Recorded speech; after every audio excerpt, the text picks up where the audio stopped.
Good morning students, मैं विश्वास कुमार आपके लिए 12th बायोलॉजी का सेकंड चैप्टर लेकर आया हूँ, जिसका नाम है नर व मादा युग्मकोद्भिद, इनकी संरचना तथा विकास। ओके, पहला जो अपना चैप्टर था उसमें पुष्प पादपों में अलैंगिक जनन हम पढ़ चुके हैं, और ये दूसरा चैप्टर जिसमें हम पुष्प पादपों में लैंगिक जनन का अध्ययन करेंगे। और इस दूसरे चैप्टर में नर व मादा युग्मकोद्भिद के बारे में बताया हुआ है। ओके डियर स्टूडेंट, जैसा कि आप जानते हैं कि पादपों में जो लैंगिक जनन है वो पुष्प के द्वारा होगा, तो थोड़ा सा हम पुष्प की संरचना और इसके भागों के बारे में जानते हैं। शुरू करते हैं आज की क्लास। ये यहाँ पर आपको पुष्प की स्ट्रक्चर दिख रही है, और पुष्प की जो संरचना है उसमें कुछ नाम मैंने अंकित किए हैं। स्त्रीकेसर ये वाला भाग है, ये पुंकेसर वाला भाग, ये दल, ये बाह्य दल, और नीचे में लिखा है पुष्प का अनुलंब काट। एक पुष्प को हम लेते हैं और उसको ऊपर से नीचे उसके केंद्रीय भाग से काटते हैं, तो वो होता है उस पुष्प का अनुलंब काट या एलएस ऑफ फ्लोर। और लगभग पुष्प के सभी भाग जो वो एलएस ऑफ फ्लोर में आपको दिखाई देंगे।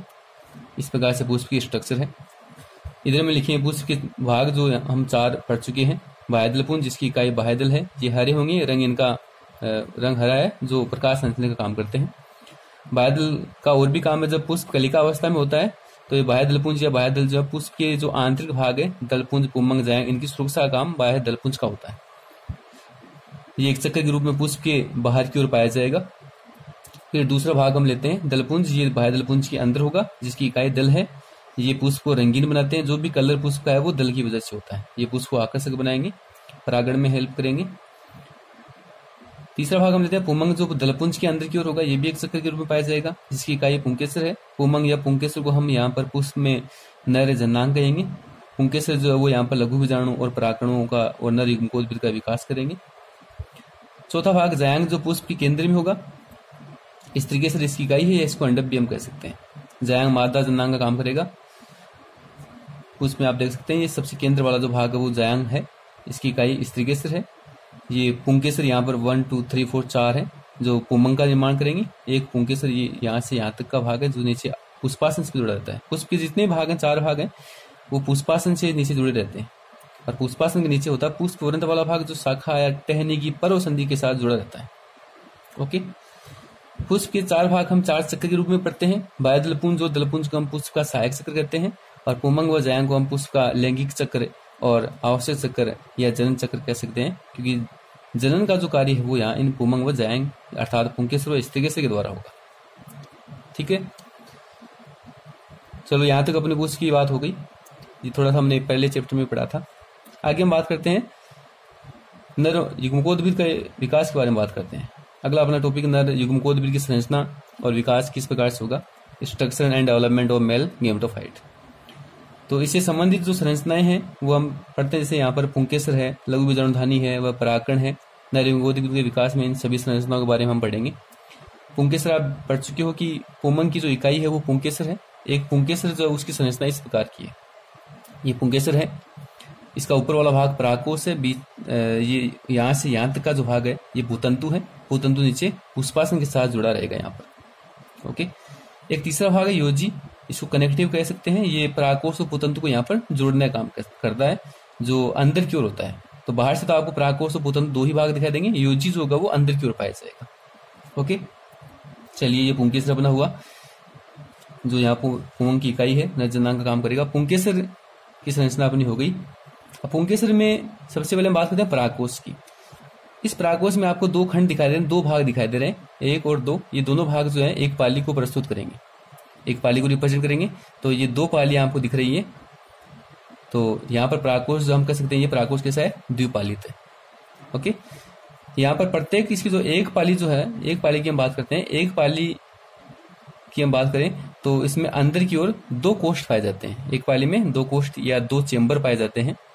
ठीक है, तो 2 पालियां होंगी, तो 2 पालियों में 4 कोष्ठ पाए जाएंगे। तो हम कह सकते हैं कि जो द्विपालित परागकोश है वो 4 कोष्ठ की होता है। ठीक है, 4 कोष्ठ कैसे होता है, जैसे इसकी आंतरिक संरचना हम आगे पढ़ेंगे। तो आंतरिक संरचना हम कुछ इस प्रकार से लेंगे। तो ये इस प्रकार से इसकी आंतरिक संरचना होगी। तो 1 2 3 ये 4, ये 4 चेंबर जो हैं वो द्विपालित परागकोश के अंदर पाए जाते हैं। तो हम कह सकते हैं जो द्विपालित जो परागकोश है वो 4 कोष्ठीय होता है। ठीक है, इसका इधर वाला जो भाग है ये एक पाली है, इधर वाला भाग दूसरी पाली है। तो ये 2 पालियां हो गई। प्रत्येक पाली में 2 कोष्ठ है, तो 2 पाली में कितने हो गए, 4 कोष्ठ हो गए। तो एक द्विपालित जो परागकोश होगा वो कैसा होगा, 4 कोष्ठ, 4 कोष्ठ ही होगा, चतुकोष्ठी कह सकते हैं। और प्रत्येक कोष्ठ जो है उसको हम लघु बीजाणुधानी कहते हैं, या इसको परागधानी भी कह सकते हैं, परागपुट भी कह सकते हैं। माइक्रोस्पोरेंजियम, पोलन सेक, ओके। और ये जो है 1 2 3 4, ये जो 4 जो है ये आपको लघु बीजाणुधानी दिखाई दे रहे हैं यहाँ पर, ठीक है। तो एक द्विपालित जो परागकोश होगा वो कैसा होगा, 4 कोष्ठी अर्थात 4 लघु बीजाणुधानी युक्त होगा। तो अधिकांश जो पुष्प है उनमें द्विपालित परागकोश होता है, लेकिन एक कुल की हम बात करते हैं यहाँ पर, मालवेसी कुल जो है, मालवेसी कुल के जो पादप हैं, जैसे कुछ एग्जाम्पल हम यहाँ पर लेते हैं, कपास, गुड़हल, भिंडी। इनमें क्या होता है कि परागकोश जो उसमें 2 पालियां नहीं होती है, परागकोश में केवल एक ही पाली पाई जाएगी। इस प्रकार से जैसे ये पराग उनके की संरचना है, तो यहाँ पर एक ही पाली दिखाई देगी। या इधर हम ध्यान दें तो ये इधर वाला भाग ही पाया जाएगा, ठीक है। जब एक पाली पाई जाती है तो वहां पर 2 ही कोष्ठ होते हैं, एक पाली में 2 ही कोष्ठ होंगे। तो मालवीय स्कूल के जो पादप होंगे वहां पर परागकोश कैसा होगा, एक पालित होगा। ये आपको ध्यान रखना है कि मालवीय स्कूल के पादप कौन से, कपास है, गुड़हल है, भिंडी है, इनमें परागकोश कैसा होगा, एक पालित होगा। एक पालित का अर्थ 2 लघु बीजाणुधानियां ही पाई जाती हैं, ठीक है। तो यहाँ पर पुंकेसर हो गया अपना, पुंकेसर में परागकोश वाला भाग होगा। परागकोश के अंदर हम बात करते हैं यहाँ पर लघु बीजाणुधानी की। तो लघु बीजाणुधानी जो है, लघु बीजाणुधानी में क्या होता है, लघु बीजाणुओं का निर्माण होता है। तो ये चारों जो लघु बीजाणुधानी में 4 लघु बीजाणु, 4 लघु बीजाणुधानी के अंदर लघु बीजाणु का निर्माण होगा, और लघु बीजाणु से ही बाद में परागकणों का निर्माण होता है, ठीक है। तो इस यहाँ तक अपना हो गया। अगली जो क्लास होगी उसमें हम पढ़ेंगे कि जो लघु बीजाणुधानी है उसकी संरचना किस प्रकार की होती है, और या जो परागकोश है उसका विकास किस प्रकार से होता है, किस प्रकार से 4 लघु बीजाणुधानियां बनेंगी, किस प्रकार से उनमें लघु बीजाणुओं का निर्माण होता है। ओके, चलिए आज के लिए बस इतना ही। नेक्स्ट क्लास जो होगी उसमें आपको लघु बीजाणुधानी की संरचना के बारे में पढ़ाएंगे, ठीक है। ओके।